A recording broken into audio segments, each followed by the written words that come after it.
Home of the Balangays. Ganito may tuturing ang regional center o capital ng Caraga Region, ang Butuan City. Fast food chain, restaurant o coffee shop. Lahat na yata ng cravings mo, makikita at makakain mo rito. Pero may isang pagkain sa Butuan na hindi basta-basta makukopya. Pinabalik-balikan, mapanukal man o mapaturista.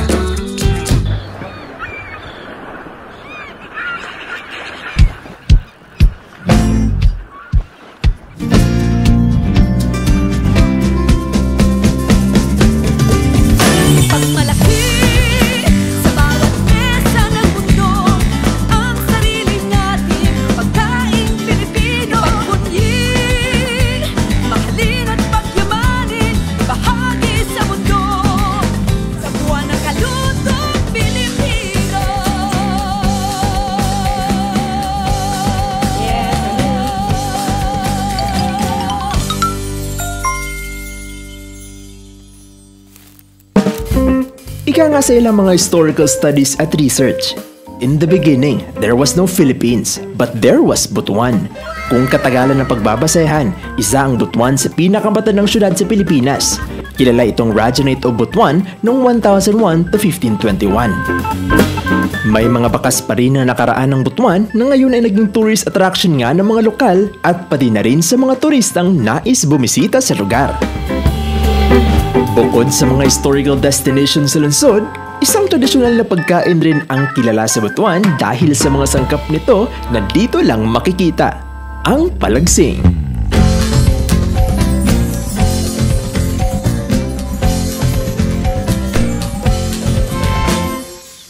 Hello mga kaagbi, natakaron sa Barangay Maog diri sa Butuan City ug karon kauban nato si Sir Nerio, ang usa sa mga original palagsing makers diri sa Butuan City. Ug karon hibawon day nato ang unsa day ang proseso sa paghimo aning native delicacy nga gipananghambog sa Butuan City. So Sir Nerio, mangutan ako, pila na day katuig ka nga naghimo og palagsing? Sa gagmay pa ang mga bata, akong mga anak, nagbuhat-buhat na may og palagsing. Pero para sa konsumo rato namong sa among pamilya. Hangtod nga nakita nako nga maayo ang pagkakitaan, ako nang gipadayon. Dito na ay nagsugod ang imo paghimo og palagsing. So makaingon ba ka sir nga nganong ilado man ang palagsing sa Butuan City?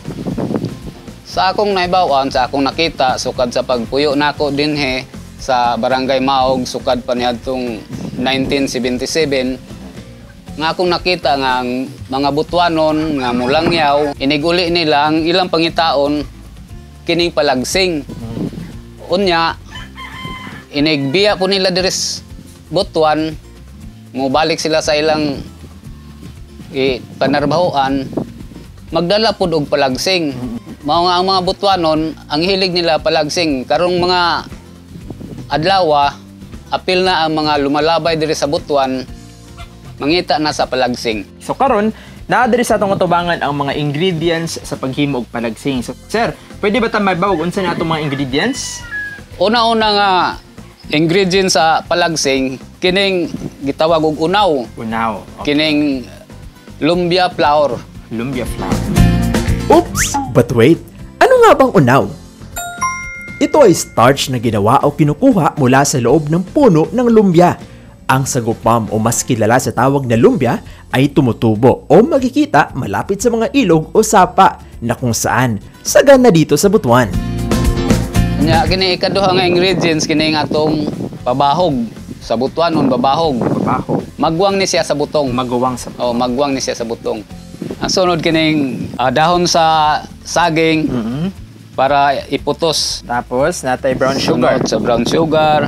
Alright, so mga kaagri, mao to siya ang mga ingredients no, ug ang mga gamit nga gamiton para sa pagluto sa atong palagsing. So sa karon, ato nang himuon ang atong palagsing nga native delicacy sa Butuan City.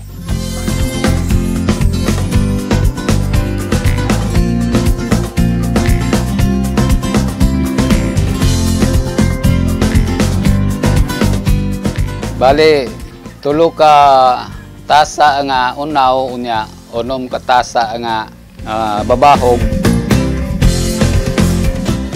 1/4 kilo nga brown sugar. nya sa gulon.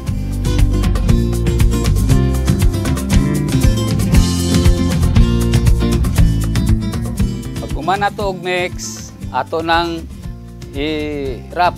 Putso nato gamit ang dahon sa saging. Nya sa kada putos, isa ra kutsara ang atong ibutang.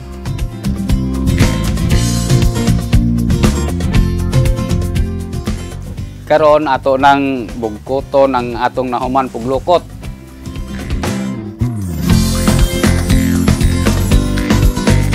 Ato nilukot, ato nang nahuman og bugkos. Karon ato nang butang sa atong lutuanan. Ipaagi nato og steam. Karon nga ato lang natak-ang, ato lang huwat-huwatan mga 30 minutos.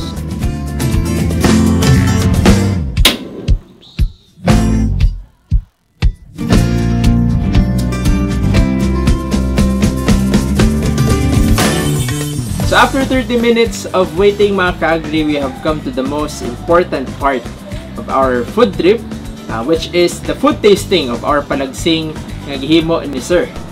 So karon ato nang tilawan ang palagsing mga ka-agri. So ubananta ni Sir no og kaon sa atong gihimo nga palagsing. Ayan, Sir.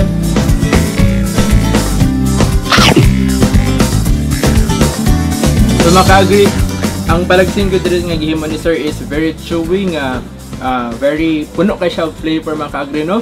Ang katamis is very balance sa atong ginatawag nga lawgon kani puti dari nga side. And with just few ingredients nakahimo ta og very delicious nga palagsing mga ka-agri nga mao gini ang gipasigarbo sa syudad sa Butuan. And also mga ka-agri, naay distinct nga lasa no, naay distinct nga lasa ang palagsing kumpara sa uban nga mga kaning kakanin or nga mga pagkaon nga native delicacy, tungod kay ang tanan nga mga ingredients gigamit ani is purely organic mga ka-agri no. So tanan is fresh nga makita nato, and wala kayo mga added nga mga preservatives mga ka-agri. So lami gud kayo ang palagsing sa Butuan, and very much recommended sa atong mga tourists and also sa atong mga locals. So lami gud ang palagsing. Sa Butuan, hindi lamang kayamanan ng kasaysayan ang matatagpuan, kundi mayroon din itong mga kakaibang pagkain na nagpapahiwatig ng kanilang kultura at pagkakakinanlan. Kaya naman kung ikaw ay bibisita sa Butuan, huwag kalimutan tigman ang pangmalakasang pagkain ito dahil Ang palagsing sa Butuan City, tatak karaga.